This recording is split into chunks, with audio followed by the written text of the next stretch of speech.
सांसद गेनीबेने केंद्रीय बजेट 2026-27 पर कड़क प्रतिक्रिया व्यक्त करी। आज केंद्र सरकार द्वारा 2026-27 वर्षનું બજેટ દેશના નાણામંત્રીએ જે રજૂ કર્યું, દેશના લોકોને અને ગુજરાતના લોકોને ખૂબ આ બજેટ ઉપર આશા અપેક્ષાઓ હતી, પણ તમામ આશાઓ જ્યારે ઠગારી નીવડી છે ત્યારે આજે દેશના નાણામંત્રીએ 53.5 લાખ કરોડનું જે બજેટ દેશની સમક્ષ રજૂ કર્યું, તેમાં ખાસ કરીને ખેડૂતોની ખૂબ મોટી આશા અપેક્ષા કેન્દ્ર સરકાર ઉપર હતી। જ્યારે યુપીએની સરકાર હતી મનમોહનસિંહજીની, એ ટાઈમે 71,000 કરોડનું ખેડૂતોનું દેવું માફ કરવામાં આવ્યું હતું। આ સરકાર જ્યારે ચૂંટણી હોય, ત્યારે રાજ્યની ચૂંટણી હોય કે કેન્દ્રની હોય, ત્યારે ખેડૂતોને ડબલ આવક માટેના વાયદા આપે છે, એમને અનેક લોભામણી લાલચો આપે છે, પણ જ્યારે બજેટમાં આપવાનું હોય ત્યારે માત્ર ઠીકો આપે છે, એમને કોઈ રાહત આપવામાં આવતી નથી। આજ 16 વર્ષથી ખેડૂતો સરકારની રાહ જોઈને બેઠા છે કે એમનું દેવું માફ થાય, પણ એ આજે પણ આ વર્ષના બજેટમાં પણ એ વસ્તુ ક્યાંય દેશના નાણામંત્રી મારફત સાંભળવામાં ન આવી। ગઈ વખતે 2025-26ના વર્ષમાં ખેડૂતોને જે 3 લાખ રૂપિયા કેસીસી ધિરાણ આપવામાં આવતું હતું, એ વધારીને 5 લાખની જાહેરાત કરવામાં આવી, પણ આજે 1 વર્ષ પૂરું થઈ ગયું, એનો એક પણ અમલ થયો નથી અને એક પણ ખેડૂતને દેશનાને 5 લાખ રૂપિયાનું ટૂંકી મુદતનું ધિરાણ એ કોઈ પણ બેંક મારફત આપવામાં આવ્યું નથી। આ રીતે નાબાર્ડ મારફત જે પણ ખેડૂતોની સ્કીમો છે, એ સ્કીમોની અંદર ખેડૂતોને જે રાહત આપવા માટેની વાત હોય, વર્તમાન સમયની અંદર ફર્ટિલાઇઝર એટલે યુરિયા ખાતર માટે ખેડૂતોને કલાકો સુધી લાઇનમાં ઊભું રહેવું પડ્યું, એમની રવિ સિઝન એ બગડી।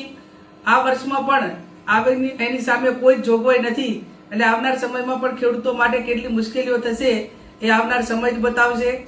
એવી જ રીતે આ બજેટની અંદર જ્યારે ખેડૂતોલક્ષી યોજનાઓની જે જોગવાઈઓ કરવામાં આવી, તે પણ માત્ર નહીવત કરવામાં આવી છે। આ ગામડાની વાત કરીએ તો ગામડામાં જે બજેટ ફાળવવામાં આવે એની અંદર ગામડાની રોજગારી હોય, ગામથી ગામને જોડતા રસ્તાની વાત હોય કે ગ્રામ્ય વિસ્તારમાં જે કંઈ સરકાર મારફત જે સુવિધાઓ આપવામાં આવે છે, એની જે બજેટમાં જોગવાઈ કરવાની થતી હોય એ પણ ઘણી જ ઓછી છે। ગ્રામ્ય વિસ્તારના લોકો એ સવારથી કરીને સાંજ સુધી જીએસટી મારફત જે ચીજ વસ્તુ ખરીદે એનો લાખો કરોડો રૂપિયાનું જીએસટી ભરે છે, પણ એના સામે વળતર એ ગ્રામ્ય વિસ્તારના લોકોને બિલકુલ કંઈ આ બજેટમાં આપવામાં આવ્યું નથી। અને ગામડા મજબૂત કરવાની માત્ર સરકાર વાતો કરે છે, પણ ગામડાને બજેટમાં જે કંઈ જોગવાઈઓ કરવાની થતી હોય એ કોઈ જ ગામડાના વિકાસ માટે કરવામાં આવી નથી। રોજગારીની વાત કરીએ તો સમગ્ર દેશનો યુવાન હોય ને ખાસ કરીને ગુજરાતના યુવાનો માટે કહીએ તો વર્તમાન સમયમાં ડાયમંડ જેવામાં પણ મોટી મંદી હોવાના કારણે જે હીરા ઘસિયા હોય એમને ઘણી મુશ્કેલીઓ પડી રહી છે।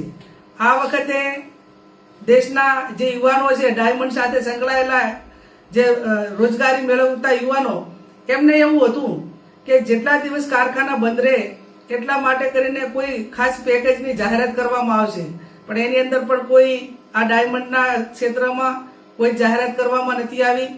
ગ્રામીણ રોજગારી માટેની વાત હોય તો એ પણ કોઈ જ એની અંદર કોઈ જોગવાઈ કરવામાં નથી આવી। એટલે ઓલ ઓવર એમ ગણવા જઈએ તો ખેડૂતોની વાત હોય, યુવાનોની વાત હોય, અને દેશના નાણામંત્રી એક મહિલા છે અને મહિલાના નાતે દેશની મહિલાઓને પણ આ બજેટ ઉપર ખૂબ મીટ માંડીને બેઠા હતા કે મહિલાઓને કંઈક રોજગારી માટેની તકો ઊભી કરવામાં આવશે। સ્વસહાય જૂથો હોય કે અન્ય મારફત નાની મોટી જે રોજગારી મળે છે એની અંદર સરકાર મારફત સબસિડી કે એમને જે લોન આપવા માટેની વાત કરવાની હોય, એ પણ હું માનું ત્યાં સુધી ક્યાંય જે પ્રમાણમાં માગણી હોય પ્રમાણે કરવામાં નથી આવ્યું। તો ખાસ કરીને આજના બજેટની અંદર અનેક પ્રકારની ગ્રામ્ય વિસ્તાર હોય, શહેરી વિસ્તાર હોય અને જે આરોગ્યને લક્ષી જે કંઈ આપણી જે યોજનાઓ છે એ યોજનાઓમાં મોટા ભાગના જે હેલ્થ સેન્ટર હોય, પીએચસી હોય, સીએચસી હોય, તો ગ્રામ્ય વિસ્તારમાં આજે પણ એનાથી લોકો સેવાથી પણ વંચિત છે અને રેગ્યુલર ડોક્ટરો ભરવા માટેની જે વાત હોય કે આ પણ હું માનું ત્યાં સુધી એની અંદર કોઈ જ જ્યાં સ્ટ્રક્ચર જ ન બન્યા હોય તો પછી એમાં ડોક્ટરનો એની વ્યવસ્થા થઈ શકતું નથી.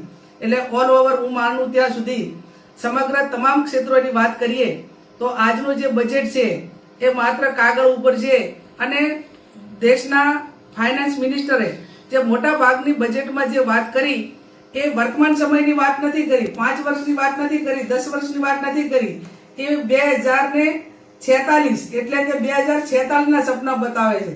હવે વહીવટ કરે છે છેલ્લા 11 વર્ષથી દેશમાં કેન્દ્રમાં ભારતીય જનતા પાર્ટીની સરકાર છે. એમને 11 વર્ષની અંદર જે કરવાનું હોય નથી કર્યું અને હજી 2046 ના સપનાનું ભારત બતાવે છે.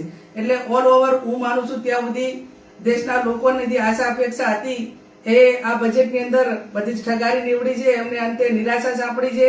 એટલે આ બજેટ એ ગ્રામ્ય વિસ્તાર કે લોકોને ગરીબ કે મધ્યમ વર્ગના લોકો માટેનું નથી પણ ક્યાંક ને ક્યાંક ઉદ્યોગપતિઓ માટેનું બજેટ હોય એવું મને આજનું આ બજેટ લાગ્યું છે. Thank you.